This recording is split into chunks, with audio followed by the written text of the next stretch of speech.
สบายดีงามสวยๆพี่น้องจ้ายินดีต้อนรับสู่ช่องแม่น้องบอยอีกแล้วเด้อจ้า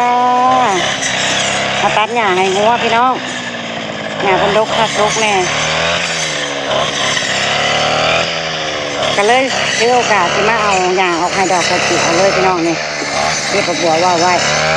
ได้เลิกได้ยามประบัวละนี่ว่างเตรียมเครื่องคล้องคายให้น้องบอยก็น้องบิ๊กเซตแล้วก็น้องมาพี่น้องจัดการเพิ่นซะก่อนเป็นคือจังหวะสีคึมก่อนที่ออกจากเรือนลงมาก็ลงมาทงแดดแจ่มฟ้าเลยพี่น้องเอ้ยหลังสุฟ้าหนาสุดินบ่ย่านดอกเนาะพี่น้องจำนี่จะให้น้องไอ้อันลุงพ่อคนตัดหญ้าตอนมันเตียงดังพี่น้องให้เพิ่นเล่มออกแถวคางดอกกระเจียวนี่ละกระบอกกระจังซีเขาเตรียมเสาะล้างอีกรอบ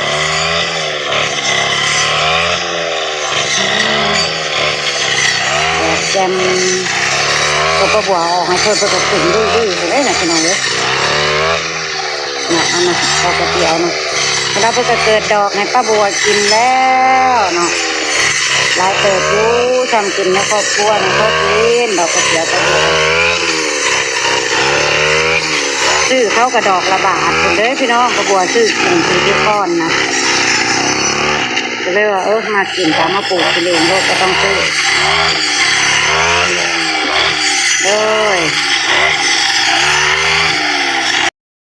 ปวดเอาหญ้าก้นพี่น้องยังค่อยเสียหญ้า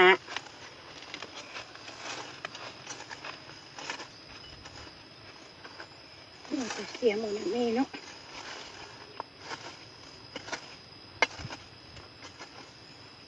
ตัดต้นดอกกระเจียวไปน้ำบ่เห็นบ่เห็นเพิ่น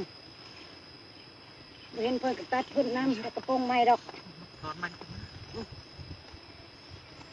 หกร้ายเฮ้ยยัง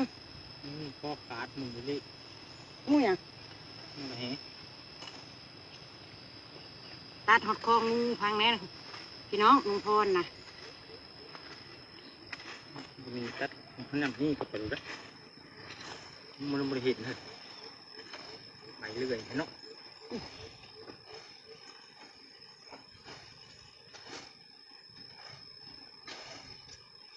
ตัดลายต้นหรือเถาเนี่ยตัดดอกกระเจียวลายต้นขนาดแค่นั้นละมุ่นเลยเห็นตัวมันต้นเดียวแล้วงานท่วมดอกกระเจียวหญ้าลายนี่เนาะหญ้างามแต่แท้ดอกกระเจียวผัดโบงาม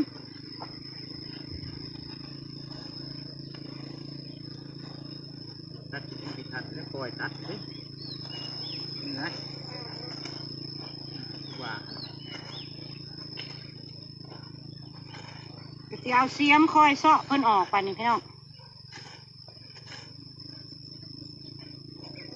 หกผักอันนี้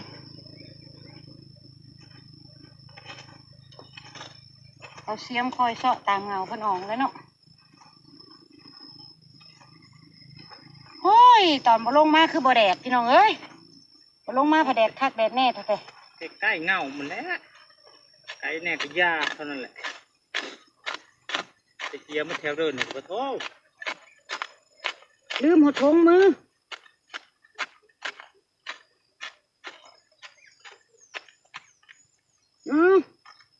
ขนาดเสียก็ยังซับน้ำประบวกก็ได้ขนาดจะบวกให้ลุงพลซับ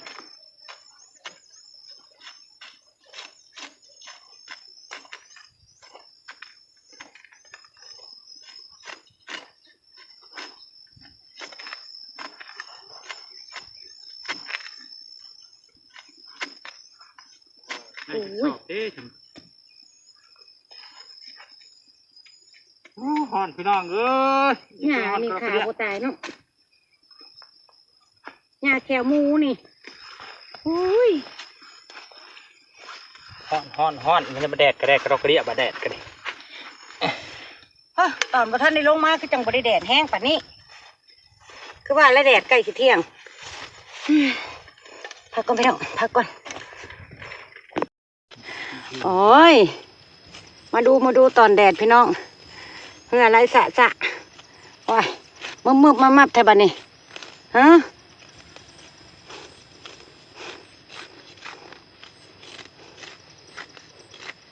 เอาออกให้เลยก็เห็นเป็นต้นกระเจียวน้อยหนึ่งบาทนี่จะนั้นเพื่อก็ออกดอกกลางใบแล้วนี่พี่น้องได้ถอดกินได้บัดนี้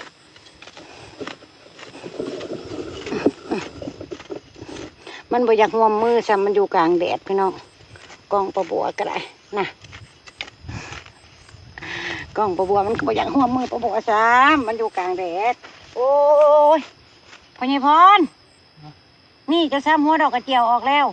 ใช่นี่เท่หัวมันแจ๊กดิเทียนนี่พังใช่ที่พังได้แต่มันแหว่งหรือพังได้ป่เอามาพังเอาเสียมก่อยมันไปอันครึ่งกล่องเลยนะร้ายนออยู่ได้นี่นะผมว่าไม้ลากไว้เท้าขี้โค่นมันโหเว้นมันจะขึ้นให้เฮาอยู่แต่จะขึ้นมันมีหัวแต่พอมันเป็นวางนี่พอใหญ่พรเสียหัวมันออกแล้วตัดหัวมันออกแล้วพี่น้องเอ้ยป้าตัวบ่ธรรมดาเด้อความฮอดนี่เสียมประบัวไปเฮ็ดห่มให้กล้องก่อนจักหน่อยพี่น้องสิพกไว้นี่เลยบ่ใบยานี่ใส่เอาไว้นะบ่มันบ่เกิดบ่ถือออกเนาะอย่ามันเกิดใหม่อีกบ่อย่ามันบ่ตายเนาะพี่น้องสิไว้เป็นพุ่นให้มันบ่จะเอาอะไรดีเด้ฮบออกดีกว่าบ่มั่นใจมันบ่ตายเป็นยาเต้าแนวนี้เนาะพี่น้อง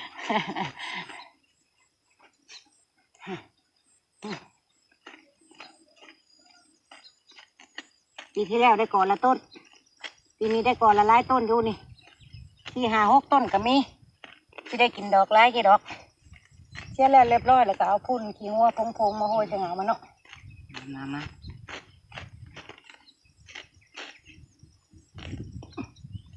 หญ้าเนี่ยอื่นมันก็เอาออกได้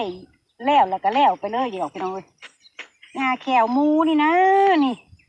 หญ้านี่เอาออกย่างเลยบ่ตายจักเทื่อเพิ่นมีหัวอยู่ใต้ดินพวกเฮาซัดต้นเพิ่นออกกับหัวเพิ่นย่างแล้วเพิ่นกระแทงนอกขึ้นมาไหมอยู่สัตว์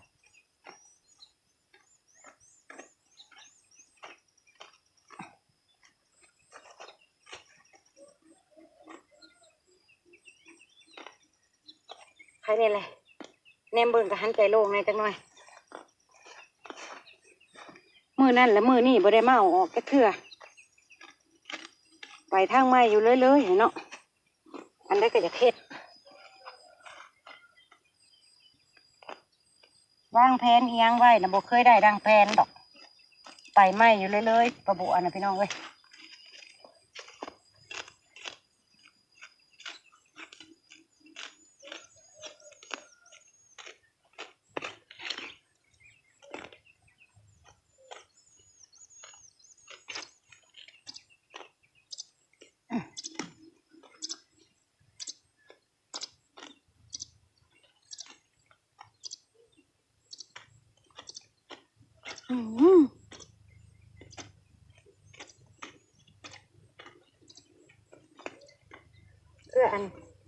เพื่อหมังโม่นี่ตัดทิมได้เรียบร้อย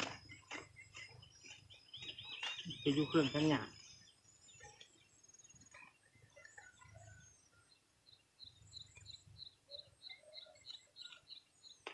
ตัวนี้เครื่องหมูเครื่องหมังโม่เหื่อดอกมันเป็นมาไงไปจังเนาะเป็นไงบ้าง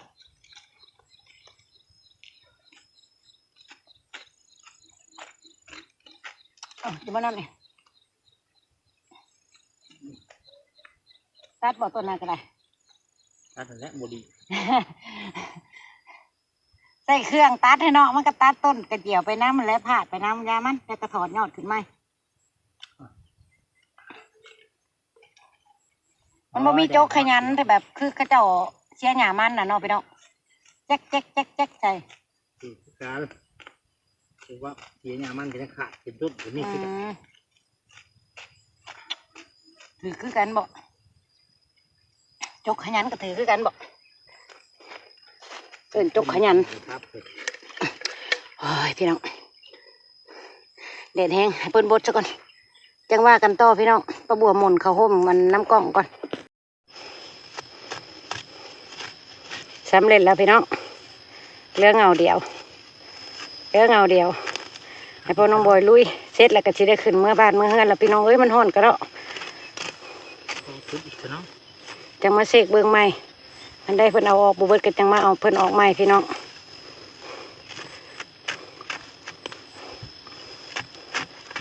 บ่เลือกโมงบ่เลือกยามถ้าคิดสิเฮ็ดแล้วฉันแล้วมันสิบ่ได้เฮ็ดจักเทื่อเวียกก็ได้นี่นั่นโอ้ยเศร้างามสองเถาเป็นไดมีแห้งบ่บาดนี่เถาเอ้ย นี่พี่สิน้องแดดฮ้อนนี่ มีแห้งบ่เถาเอ้ยเศร้างาม ห้ บาด อง นี่ เท่าเนาะพี่น้องแห้งกระเท่าและฮ้อนแดด เอ้ยเนี่ยสำเร็จแล้วเอาออกแต่น้ำเหงาเพิ่นนี่แหละพี่น้อง มันตาย เพราะว่าน้ำล้อมว่างต้นเพิ่นกะคันเพิ่นขึ้นนาก็มาตัดไปให้งัวบ่มันมีประโยชน์อยู่พี่น้องเอ้ยนะเด้แต่ใครแน่ละเด้ก็เป็นแต่สิได้กินได้ยั้งอยู่ดอกเนาะแบบนี้แหละก็ได้ ฮ่ายเมื่อบ่เท่า หญ้ากระโลกกับมัน ตัดออกไปก็ได้หญ้าให้งัวได้พี่น้องนี่2 กระสอบหนึงเนี่ยหญ้าให้งัวพอน้องบ่อยก็พอดีเต็ม2 กระสอบ อิ่มมื้อหนึงงัวก็ได้งัว4-5 ตัวดูพี่น้องป้าบัวก็สิได้เก็บภาพบรรยากาศอยู่ทงอยู่ท่ามาเอาหญ้าดอกกระเจียว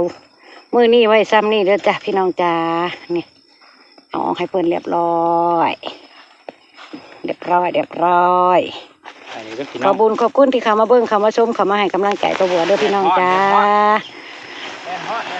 อน ไปแล้วพอน้องบัวลากกระสอบหญ้าไปแล้วพบพอป้าบัวในคลิปหน้าเด้อจ้าเด้อมีความสุขกันหลายๆเด้อจ้าทุกคนทุกท่านไปแล้วป้าบัวไปแล้วโอ้ยฮอนไลน์พี่น้องไอ้ฮอนไลน์